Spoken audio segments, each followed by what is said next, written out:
Il faut pas mélanger des pommes et des poires. Je vous force pas. Plus on est, plus c'est drôle en fait. L'important c'est de partager ce moment. Je crois que oui. Ce serait bizarre. C'est génial. Ça, je pourrais en écrire tout. L'invité du matin. Cette semaine pourrait bien voir le retour précoce étant attendu du printemps en Suisse. Après un hiver exceptionnellement doux, le plus chaud jamais enregistré depuis 126 ans, la nature se réveille et les températures remontent. En compagnie de ce matin de Frédéric Glacé, directeur de Météo News, nous explorons ce matin les raisons de cette arrivée précoce du printemps, les conséquences de cet hiver exceptionnellement doux et bien sûr les prévisions pour les prochains jours. Bonjour Frédéric Glacé. Bonjour. Merci d'être avec nous ce matin. Alors, est-ce un petit peu trop tôt pour se réjouir déjà de l'arrivée du printemps ? Non, il faut profiter. Hein. C'est vrai que par rapport à l'hiver, déjà, c'était pas le plus doux, mais un des plus doux. Dans les 8 hivers les plus doux qu'on ait connus, ouais. Quand même à préciser. Oui. Et puis c'est vrai que c'est surtout les gens qui habitent en moyenne montagne qui l'ont bien ressenti. Pour ceux qui vivaient sur le plateau, comme nous, c'était pas forcément toujours le cas. On est resté souvent sous le stratus, grisaille, beaucoup de soleil. Ouais. Et puis finalement, la sensation de douceur, on l'a pas vraiment eu. Parce que des journées qui commencent à 0 degré puis qui montent à 2, c'est pas vraiment une impression de douceur. Alors c'est vrai que la normalité aurait dit qu'on part à moins 3 ou moins 4 pour aller à 2-3 degrés. Mais là, en l'occurrence, moi en tout cas, à titre personnel, j'ai pas vraiment eu l'impression d'avoir eu un hiver doux à basse altitude. On est bien d'accord. Non, mais on était sous la grisaille, c'est vrai. Et là, le fait de voir quelques rayons de soleil, et enfin, on a l'impression d'être libéré de cette aventure un peu pénible, il faut bien le dire. Mois de janvier, c'était compliqué. C'est surtout le soleil, en fait, qui fait la différence maintenant chez nous. Parce qu'on voit que ces jours-ci, alors effectivement, les températures sont douces en journée. Par contre, le matin, on est proche de 0, voire encore en dessous. Ouais. Et puis pas plus tard que le week-end dernier, quand la bise est revenue, c'était quand même un ressenti glacial. Ouais, tout à fait. Ouais. Alors, sommes-nous vraiment en période d'un printemps précoce ou c'est juste un sursaut météo trompeur ? Alors, précoce, en météo, le printemps commence le 1er mars, donc on est dans la cible. Hein. C'est juste, ouais. Et puis bon, on sait bien que souvent, on a des premiers épisodes de douceur. On n'est pas dans une douceur extrême non plus, parce qu'on parle normalement de température printanière quand on dépasse les 20 degrés. On est à 14-15 ces jours-ci, donc il manque quand même un tout petit peu. Ouais. Mais c'est vrai que souvent, fin février, début mars, on a ces épisodes de température agréable. Là, c'est un anticyclone qui est présent, donc en plus du soleil, mais on a toujours des retours de bâton. Ouais. Voilà, quoi qu'il arrive, et c'est vrai que ces retours de bâton, statistiquement, on les observe plutôt sur la fin mars, début avril, parfois même jusqu'en mai. On connaît ce qu'on appelle les seins de glace en mai, les giboulées de mars. Dit, en français, on parle de giboulées de mars. Ouais. Nos collègues suisses-allemands parlent de Aprilwetter pour montrer qu'on a ces giboulées aussi au mois d'avril. Ouais. Donc, profitons en fait de la situation de maintenant parce que ça ne va pas non plus s'éterniser. On aura forcément 1, 2, peut-être plusieurs retours de froid d'ici au mois de mai. Ouais. On a pu remarquer, on en a parlé l'autre jour, le retour des oiseaux migrateurs aussi. Ça, c'est plutôt, sur mon mauvais jeu de mots, un bon signe. Alors apparemment, ils ont un bon feeling par rapport aux conditions météo. C'est aussi le fait que actuellement en Suisse, les conditions sont assez agréables, assez stables, ce qui n'est pas forcément le cas partout. On a vu ces derniers jours des grosses intempéries à nouveau dans la région de Valence. Oui. Et puis quand on regarde ce qui se passe ces 5-6 prochains jours, les cumuls de précipitations laissent à penser de nouvelles intempéries sur l'Espagne, dans les Pyrénées, sur le sud de la France, sur l'Italie, peut-être en Corse, en Sardaigne. Donc on n'est pas au bout de nos peines dans ces régions-là, puisqu'en fait, nous, on est protégés par l'anticyclone et les dépressions, les perturbations sont bloquées sur le sud de l'Europe. Donc on va dire que tout le monde n'a pas droit aux mêmes conditions actuellement. Et c'est un gros contraste entre le calme chez nous et les grosses intempéries au sud. Pour revenir sur cet hiver exceptionnellement doux, on en parlait il y a quelques instants, est-ce que c'est un simple phénomène isolé ou c'est une tendance qui s'annonce plutôt durable ? Alors, le 8e hiver le plus doux, non, c'est plutôt la tendance. Donc, globalement, les hivers actuels sont presque tous plus doux que la normale, déjà. Deuxième chose, il faut quand même rappeler que la normale, c'est la normale 1990-2020, donc c'est celle qui intègre déjà le réchauffement climatique. Donc si en plus on est encore 1 degré au-dessus de cette normale, c'est qu'effectivement on a vécu un hiver spécialement doux. Après, il faut faire attention parce que la douceur ou la température moyenne ne reflète pas forcément les conditions au quotidien. C'est vrai qu'on a un hiver doux qui pourrait laisser à penser qu'il n'y a pas eu de neige, on n'en a pas eu beaucoup en plaine, mais par exemple pour le ski, on a eu la chance cet hiver d'avoir des épisodes neigeux qui tombaient parfaitement.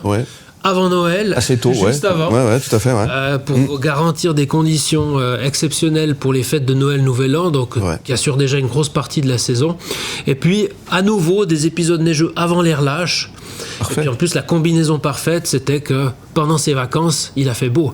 Aussi bien Noël, Nouvel An que pendant la plupart des relâches. Donc, si vous demandez à des stations de ski de faire le bilan de cet hiver, même s'il a été météorologiquement doux, pour ces stations, il est exceptionnel.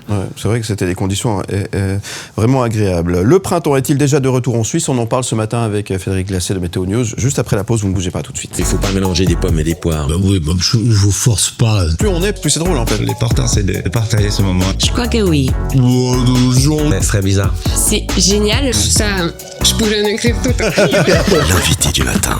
On parle de la pluie et du beau temps et du printemps ce matin avec Frédéric Glacé, directeur de Météo News. Merci d'être avec nous ce matin pour nous parler de cette arrivée finalement pas si précoce que ça. C'est presque, tu le disais, hein, c'est presque normal finalement. Le printemps en termes en termes météorologiques, c'est le 1er mars. C'est ce que tu disais tout à l'heure. Voilà, effectivement, c'est plus facile à calculer. Hein, quand on prend 3 mois du début à la fin, c'est effectivement. Mais c'est vrai que ça correspond quand même, chez nous en tout cas, beaucoup plus à la réalité. L'hiver, le froid commence le 1er décembre plutôt que le 21 ou le 22. Et puis c'est comme l'été. Hein. L'été, on le fait démarrer le 1er juin. C'est plus logique que d'attendre le 21 juin. Prolonger jusqu'au 21 ou 22 septembre. Donc effectivement, c'est pas vraiment une surprise d'avoir ces conditions relativement douces début mars. C'est vrai que là, c'est assorti d'un anticyclone. Donc en plus de la douceur, il y a le soleil. Et il y a surtout l'aspect psychologique. Les journées qui sont beaucoup plus longues. On gagne à peu près 3 minutes de lumière chaque jour, donc ça fait près de 20 minutes chaque semaine. Et alors quand on était sous le brouillard et la grisaille, on s'en rendait pas forcément compte. Maintenant qu'on en retrouve le soleil, c'est assez intéressant. Puis bon pour le moral. Vous avez remarqué ce matin la couleur du ciel au lever du jour, très orangé, parce qu'on a quelques sables poussières du Sahara.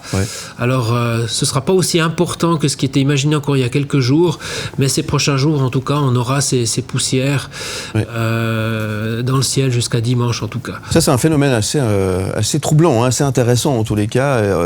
Très brièvement, comment on l'explique finalement? Alors, comment on l'explique, c'est que le courant d'altitude dominant vient du sud et donc ramène ces poussières ou ces particules fines en provenance de l'Afrique du Nord et donc du Sahara. Donc ça se passe dans le courant de sud parce que ça peut justement, le vent est suffisamment important sur une distance assez importante pour pouvoir ramener ces poussières en altitude. Elles restent en altitude tant qu'on n'a pas de précipitation. Et puis, alors en l'occurrence, si on en a encore dimanche, le retour de la pluie entre dimanche et lundi. Voilà. Avec la pluie, par contre, ces particules qui étaient en suspension dans l'atmosphère peuvent retomber sur nos voitures. Voilà, donc lavage de voiture lundi, c'est ça. Faire le bonheur on va pas les citer, à partir de lundi, en début de semaine prochaine. Mais on n'en parlait pas beaucoup jusqu'à il y a quelques années, et puis c'est vrai que apparemment, ce phénomène se produit un petit peu plus souvent. Et puis, on a surtout maintenant des modèles qui permettent de le mesurer, de l'appréhender. C'est pour ça qu'il y a une vingtaine d'années, ça nous prenait un petit peu par surprise en se disant qu'est-ce qui s'est passé. Puis maintenant, comme on a ces modélisations, on en parle déjà en amont. Donc, il n'y a plus l'effet de surprise, quoi. Très bien, mais c'est vrai que c'est des très belles couleurs dans le ciel, effectivement. Avec ça arrive forcément, on peut parler des allergies. Est-ce que les allergies printanières, on peut penser au rhume des foins, évidemment, pour faire simple. Du coup, ça va commencer plus tôt pour tous celles et ceux qui sont... Pour certains, ça a déjà commencé. Hein. C'est vrai qu'il y a des traceurs, notamment de la floraison, des noisetiers. Ouais. Les graminées. Voilà. Graminées, c'est plus tard, mais plus tard. voilà, je crois que c'est le noisetier. Sauf erreur, il y a des marqueurs, notamment à Genève, où on regarde chaque année la date. Ouais. Apparemment, cette année, on a une dizaine de jours d'avance sur le programme, sur la normalité. Mais on va dire qu'effectivement, ces 15-20 dernières années, on est plutôt en avance qu'en retard. Donc, on va dire que la saison pour les personnes allergiques commence de plus en plus tôt, quelque part. Mais c'est déjà parfois à la mi-février et pas forcément début mars. Après, c'est vrai qu'il y a une explosion en mars. On voit d'ailleurs ces jours-ci, avec le soleil, avec la douceur de l'après-midi, la nature démarre vraiment plein pot, quoi. D'accord. Mais tout va bien. C'est pas une mauvaise nouvelle. Alors, c'est pas une mauvaise nouvelle, mais le danger, c'est que plus ça démarre tôt, plus la période ou la durée d'exposition, là je pense surtout, on va dire, pour l'agriculture notamment, et le risque de gel, comme ça démarre plus tôt, la sensibilité est là beaucoup plus vite aussi, et que voilà, les retours de froid et les potentialités de gel, la période est beaucoup plus large. Donc quelque part, c'est un souci qu'on a. Les agriculteurs sont moins en souci quand on va dire l'hiver traîne les pattes. Et qu'on n'a pas d'épisode de gros redoux fin d'hiver, tout début du printemps, comme ça, quelque part, la marge, la période de gelée potentielle est beaucoup plus limitée, ce qui ne sera pas forcément le cas cette année. Donc il ne faut pas ranger les manteaux tout de suite alors. Ah non. Bon, pour l'instant, on est tranquille. La semaine prochaine, il fera quand même encore relativement doux, en tout cas dans un premier temps, mais par contre, ce sera un peu plus perturbé. Et c'est un peu la tendance pour la suite du mois de mars, avec des précipitations un peu plus fréquentes, mais apparemment, l'anomalie de douceur devrait se poursuivre. Très bien. Merci beaucoup Frédéric Glacé d'être venu éclairer notre lanterne sur le printemps. Alors est-il en avance? Finalement tout a l'air d'être normal, mais attention quand même, rangez pas les manteaux, vous l'avez bien sûr compris. Qu'est-ce qu'on peut vous souhaiter, Frédéric Glacé? Une belle journée? Une belle journée, un joli printemps, de la douceur, pas trop tôt, et puis le moins d'épisodes de retour de froid tardif. En général, Pâques arrive tard cette année. Oui, c'est tard cette année. Et puis généralement, il est rare qu'on n'ait pas d'épisode de retour de froid à Pâques, quelle que soit la date de Pâques. Donc peut-être que d'ici quelques semaines, on reviendra parler de la neige. En avril ou en mai. Vous venez quand vous voulez. Voilà. Non, mais c'est ça. Il faut quand même attendre ces fameux seins de glace. C'est quand même, ça reste quand même. Puis c'est début mai, donc il y a encore un moment d'ici là, quoi. D'accord, très bien. Merci beaucoup. On vous retrouve en podcast en image sur le site mlemedia.ch. Belle journée et merci encore d'être venu ce matin. Où tu veux, comme